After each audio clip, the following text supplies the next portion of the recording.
Hi అండి, welcome to our channel. First time కనుక మీరు మన ఛానల్ని చూస్తుంటే నా పేరు లక్ష్మి అండి. మన ఛానల్లో హోమ్ మేకర్స్కి రిలేటెడ్ కంటెంట్ని పోస్ట్ చేస్తూ ఉంటాను.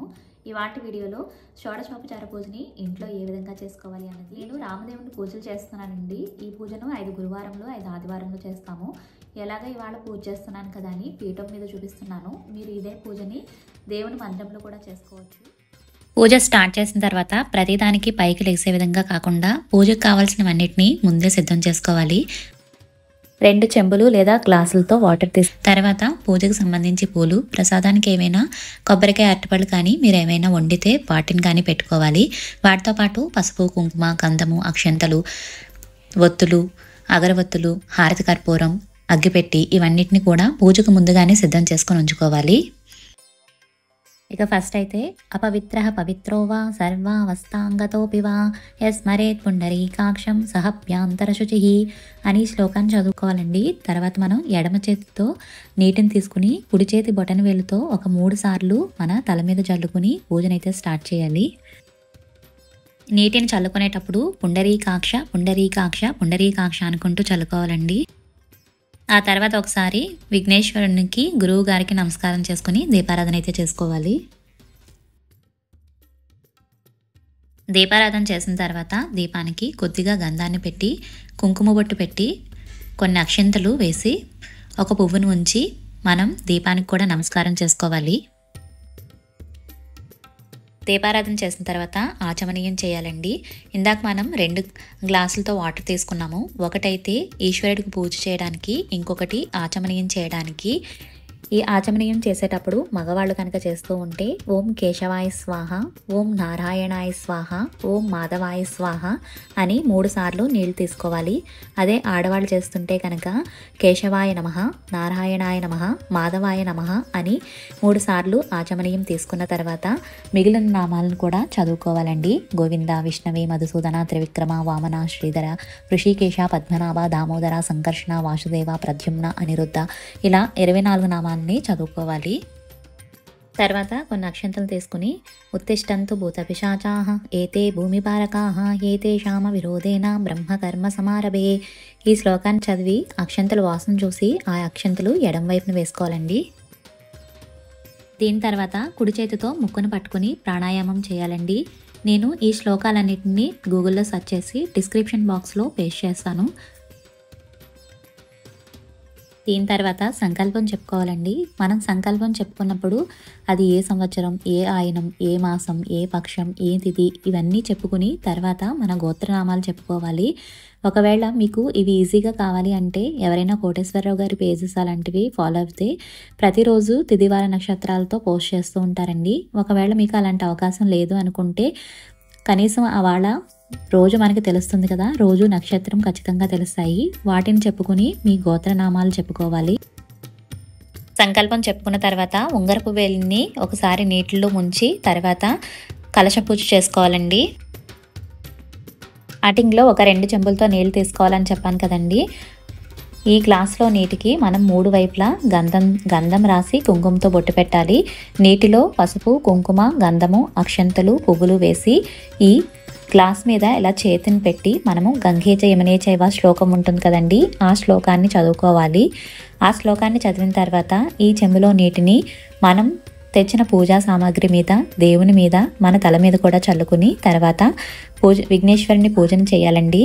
ఇది ఇప్పటి వరకు చెప్పిందంతా షోడశోపచార పూజకు ముందు చేసే పూజా విధానము. మీరు ప్రతిరోజు షోడశోపచార పూజ చేసుకుంటే కనుక ప్రతిరోజు పసుపు విఘ్నేశ్వరుని చేయక్కర్లేదండి. మీకు దేవుడి మందిరంలో ఉన్న విఘ్నేశ్వరుడికి చేసుకోవచ్చు. నేను ఇక్కడ రామదేవుని పూజను చేస్తున్నాను కాబట్టి పసుపు గణపతిని చేశాను. నేను ఇక్కడ విఘ్నేశ్వరునికి పంచోపచార పూజను చేస్తున్నానండి. మీరు కావాలి అంటే షోడశోపచార పూజను కూడా చేసుకోవచ్చు. ఇక్కడ పంచోపచార పూజలో మొదటిది గంధము, రెండవది వచ్చేసి పుష్పము, మూడవది వచ్చేసి ధూపము, 4వది దీపం అండి. దీపానికి కొద్దిగా అక్షతలు చూపించి అవి విఘ్నేశ్వరుని మీద వేస్తున్నాను. 5వది నైవేద్యము. ఒక 5 సార్లు విఘ్నేశ్వరునికి 2 చేతులతో నైవేద్యాన్ని చూపించి ఆ తర్వాత మనం పూజ చేసిన అక్షతలు కానీ పువ్వుని కానీ తలలో పెట్టుకుని ఒకసారి విఘ్నేశ్వరునికి నమస్కారం చేసుకుని షోడశోపచార పూజను స్టార్ట్ చేద్దాము. మనం ఈశ్వరునికి పూజ చేసేటప్పుడు మనం పాటించే నియమాలే ఈ షోడశోపచారములండి. దానిలో మొదటిది ధ్యానము. ధ్యానము అంటే మనము ఏ రూపాన్ని అయితే పూజిస్తున్నామో ఆ రూపాన్ని మన మనస్సులో ధ్యానించుకోవడము. నేను ఇక్కడ సీతారాముల పూజను చేస్తున్నాను కాబట్టి వారి పూజను మొదలు పెట్టే ముందు వారి రూపాలను ఒకసారి నేను మనస్సులో ధ్యానించుకుని పూజను మొదలు పెడతాను. ఒక పువ్వు కొద్దిగా అక్షతలు పాదాలపై వేసి ఒకసారి నమస్కారం చేసుకోవాలి. రెండవది ఆవాహనం అండి. కొద్దిగా పువ్వులు అక్షతలు ఈశ్వరుని యొక్క పాదాల దగ్గర ఉంచాలి. ఆవాహనం అంటే మనం ఈశ్వరుని ఇంట్లోకి ఆహ్వానించాలి. మూడవది ఆసనం అండి. మన ఇంట్లోకి వచ్చిన ఈశ్వరుని కూర్చోవడానికి ఆసనం వేయడం. నాలుగవది పాద్యం అండి. ఈ పాద్యానికి ఉపయోగించే నీళ్లను మనం కలశ పూజ చేసాం కదా, ఆ నీటిని ఈశ్వరునికి పాదాలు కడుక్కోవడానికి ఈ కలశ పూజలోని నీటిని ఉపయోగించాలి. ఈ పాదాల మీద నీటిని మనము ఇలా ఏదైనా ఉద్దరణితో ఈశ్వరుని పాదాల దగ్గర చూపించి ఏదైనా పళ్ళెంలో విడిచిపెట్టచ్చు. లేదు అంటే ఏదైనా ఒక పువ్వుతో తీసుకుని పాదాల మీద కూడా వేయచ్చండి. రెండు రకాలుగా కూడా మనం చెయ్యొచ్చు. ఐదవది అర్ఘ్యం అండి. చేతులు కడుక్కోవడానికి నీటిని ఇవ్వడం. ఆరవది ఆచమనీయం అండి. తాగడానికి నీటిని ఇవ్వడం. ఏడవది స్నానం అండి. ఇక్కడ స్నానాన్ని రెండు రకాలుగా ఇస్తారు. ఒకటి పంచామృత స్నానం, రెండవది శుద్ధోదక స్నానం. పంచామృత స్నానం కూడా చేయిస్తే పాలు, పెరుగు, తేనె, నెయ్యి, పంచదార కలిపింది పంచామృత స్నానం. పంచామృత స్నానం తర్వాత శుద్ధోదక స్నానం చేయించాలి. ఎనిమిదవది వస్త్రం అండి. నా దగ్గర దూది లేదు, అందుకే ఈ ఒత్తులను ఉపయోగిస్తున్నాను. మీ దగ్గర దూది ఉంటే కనుక 2 దూదులను తీసుకుని దానికి ఫస్ట్ గంధం అద్ది తర్వాత కుంకుమ బొట్టు పెట్టి వస్త్రాన్ని సమర్పించాలి. లేదు అంటే కొద్దిగా అక్షతలు వేసినా కూడా సరిపోతుంది.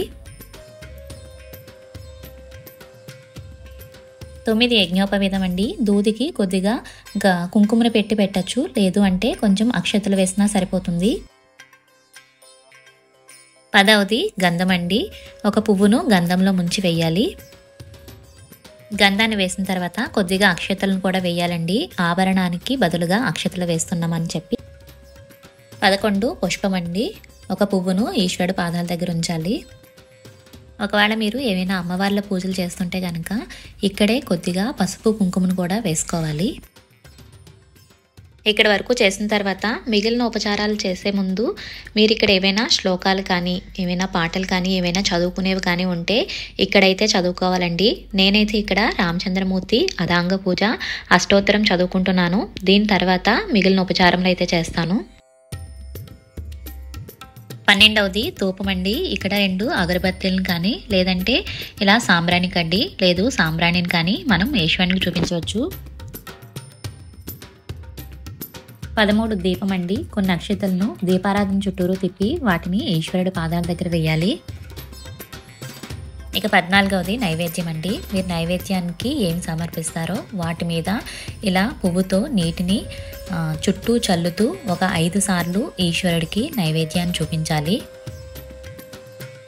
5 సార్లు చూపించిన తర్వాత ఈశ్వరుడు మనం పెట్టిన ప్రసాదాన్ని తింటున్నట్టుగా భావించి మధ్యలో మధ్య పానీయం సమర్పయామి అంటూ తాగడానికి నీళ్లు ఇవ్వాలి. ఆ తర్వాత హస్తౌ ప్రక్షాళయామి, పాదౌ ప్రక్షాళయామి, శుద్ధ ఆచమనీయం సమర్పయామి అని నీటిని చల్లాలి. ఇక నైవేద్యం పెట్టడం అయిన తర్వాత తాంబూలాన్ని కూడా సమర్పించాలండి. తాంబూలం ఇచ్చిన తర్వాత ఈశ్వరునికి హారతి ఇవ్వాలి.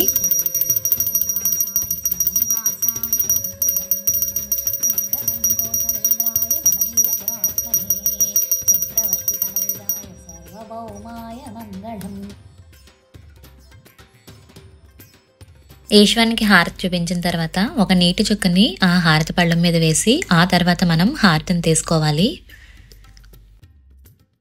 ఆ తర్వాత పైకి నిలబడి ఈశ్వరుడికి మంత్రపుష్పాన్ని సమర్పించాలి. నైవేద్యము, తాంబూలము, నీరాజనము, మంత్రపుష్పము ఈ 4 కూడా 14వ ఉపచారంలోకి వస్తాయండి. ఇక 15వది ఆత్మ ప్రదక్షిణ అండి. చేతితో కొద్దిగా అక్షతలు నీటిని వేసుకుని ఆత్మ ప్రదక్షిణ చేయాలి. ఇక 16వది సాష్టాంగ దండ ప్రమాణము. ఈశ్వరుని పాదాలకి నమస్కరించుకోవడం అండి. ఇలా 16 ఉపచారములతో ఈశ్వరుని పూజించిన తర్వాత మనం ఏమైనా తప్పులు చేసి ఉంటే క్షమించమని క్షమాపణ నమస్కారం కూడా చెప్పుకోవాలి. ఇక పూజ అంతా పూర్తయిన తర్వాత ఈశ్వరునికి పూజ చేసిన అక్షంతలు పువ్వులు ఉంటాయి కదండి, శ్రీ సీతారామ ప్రసాదం శిరసా గృహ్ణామి అనుకుంటూ అక్షతల్ని తల మీద వేసుకుని ఒక పువ్వును కూడా తలలో పెట్టుకోవాలి. ఆ తర్వాత ఈశ్వరుని ప్రసాదాన్ని కూడా కొద్దిగా తీసుకోవాలి. నేను మా ఇంట్లో పూజను ఎలా చేసుకుంటాము అన్నది ఈ వీడియోలో మీతో షేర్ చేశానండి. పెద్దవారు అనుభవజ్ఞులు ఎవరైనా ఈ వీడియోను చూస్తూ నేను పూజ సమయంలో మార్చుకోవాల్సినవి ఏమైనా ఉంటే తప్పకుండా కామెంట్స్ రూపంలో తెలియచేయండి. ఈ వీడియోలో నేను షేర్ చేసిన ఇన్ఫర్మేషన్ మీ పూజకి ఎంతో కొంత హెల్ప్ అయింది అనిపిస్తే వీడియోని తప్పకుండా లైక్ చేసి మీ ఫ్రెండ్స్ అండ్ ఫ్యామిలీ మెంబర్స్కి షేర్ చేయండి. ఫస్ట్ టైం కనుక మీరు ఈ ఛానల్లో వీడియోస్ చూస్తూ ఉంటే ఛానల్ని తప్పకుండా సబ్స్క్రైబ్ చేసుకోండి. Thank you so much for watching.